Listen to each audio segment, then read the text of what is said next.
হরে রাম রাম রাম হরে হরে। তো এখন আমরা যে বনে এসেছি এই বনটার তিনখানা নাম আছে। একে বেলবন বলা হয়, একে বিল্ববন বলা হয়, একে শ্রীবনও বলা হয়।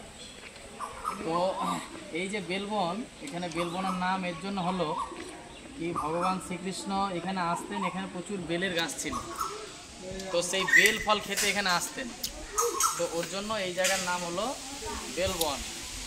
তো শ্রীবন কেন নাম হলো না, লক্ষ্মী দেবী তিনি কি করলেন, চিন্তা করলেন যে আমি একটু রাসলীলায় অংশগ্রহণ করব। তো তখন যখন উনি রাসলীলায় অংশগ্রহণ করতে এলেন, তো রাসলীলায় যিনি অংশগ্রহণ করবেন তাকে ব্রজবাসীদের পদাঙ্ক অনুসরণ করে চলতে হবে। বুঝতে পারছেন যে ভক্তি বা বৃন্দাবনে এই যে দর্শন ভ্রমণ যা কিছু করবেন এগুলো ব্রজবাসীরা যেমন বলবে সেরকমভাবে করতে হবে। আর যদি সেরকমভাবে না করেন তাহলে আপনি ব্রজে বাস করার বা ব্রজে কোনো লীলাতে অংশগ্রহণ করার সুযোগ পাবেন না। বিষয়টা কি হলো, আনুগত্যে থাকতে হবে।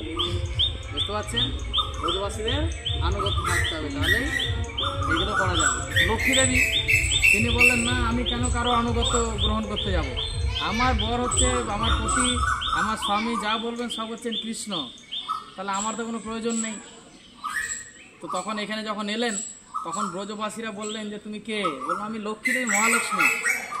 বলছে তুমি এক কাজ করো, বৃন্দাবনের বাইরে গিয়ে তপস্যা করো, তোমাকে এখানে ঢুকতে দেওয়া হবে না। তো তখন লক্ষ্মী দেবী এখানে বসে গেলেন তপস্যা করতে, যে আমি তপস্যা করব, আমি কারো পদাঙ্ক অনুসরণ করব না, আমি তপস্যা করে ভগবানকে প্রাপ্ত হব। তো উনি এখনও তপস্যা করছেন, এখনও মধ্যে প্রাপ্ত হননি। বুঝতে পারছেন, তো এরকম যদি আপনারা চিন্তা করবেন যে আমরা নিজে নিজে ভক্তি করব, নিজে নিজে ভগবানকে পেয়ে যাব, তো ওটা সম্ভব নয়। তাই বৃন্দাবনে ভগবান শিক্ষা দিলেন যে আমাদের এখানে সব থেকে উচ্চকোটির ভক্ত হচ্ছে ব্রজবাসীরা, তাই তো।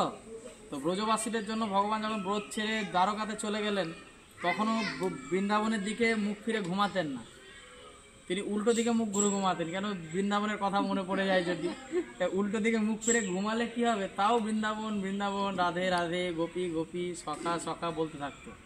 বুঝতে পারছেন, তো এইভাবে চৈতন্য মহাপ্রভু তিনি কি করেছিলেন, শ্রীরঙ্গমে গিয়েছিলেন। শ্রীরঙ্গমে গিয়ে সেখানে শ্রী সম্প্রদায়ের একজন বৈষ্ণব ছিল, আমাদের গোপাল ভট্ট গোস্বামীর মন্দিরে আমরা যাব। তো গোপাল ভট্ট গোস্বামীর পিতা ছিলেন বেঙ্কট ভট্ট। তো বেঙ্কট ভট্ট তিনি ছিলেন শ্রী সম্প্রদায়ের একটু পণ্ডিত লোক, আর চৈতন্য মহাপ্রভু তিনি ছিলেন গৌড়ীয় সম্প্রদায়ের একটু পণ্ডিত লোক, তিনি স্বয়ং ভগবান। তো তিনি শুধু গিয়ে যে লোকের বাড়ি থাকবো খাবো তা করলে তো হবে না, গিয়ে একটু ভগবানের কথাও বলতে হবে, আলোচনা করতে হবে, তার সঙ্গে মাঝে মাঝে ভগবানের কথা আলোচনা করতে।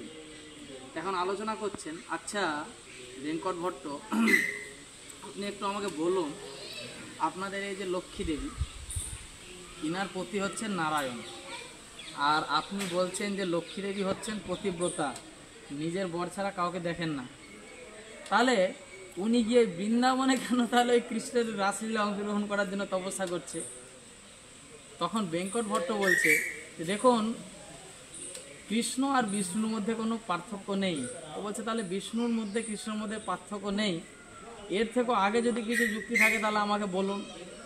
তখন বেঙ্কট ভট্ট আর কিছু বলতে পারছেন না। তখন মহাপ্রভু বলছেন দেখুন, আমাদের ভক্তির ফাইনাল সিদ্ধান্ত হচ্ছে যে আমাদেরকে ব্রজবাসীদের ব্রজগোপীদের পদাঙ্ক অনুসরণ করে ভক্তি করতে হবে, আর যেহেতু লক্ষ্মী দেবী সেটা করেননি ওর জন্য উনি তপস্যা করছেন। বুঝতে পারছেন, তো এই যে ভগবানের সঙ্গে আমাদের কিছু সম্বন্ধ বানাতে হবে। আপনি যদি সম্বন্ধ না বানাবেন, ব্রজগোপীরা কেন প্রিয়, কারণ তারা ভগবানের সঙ্গে সম্পর্ক বানিয়েছিল।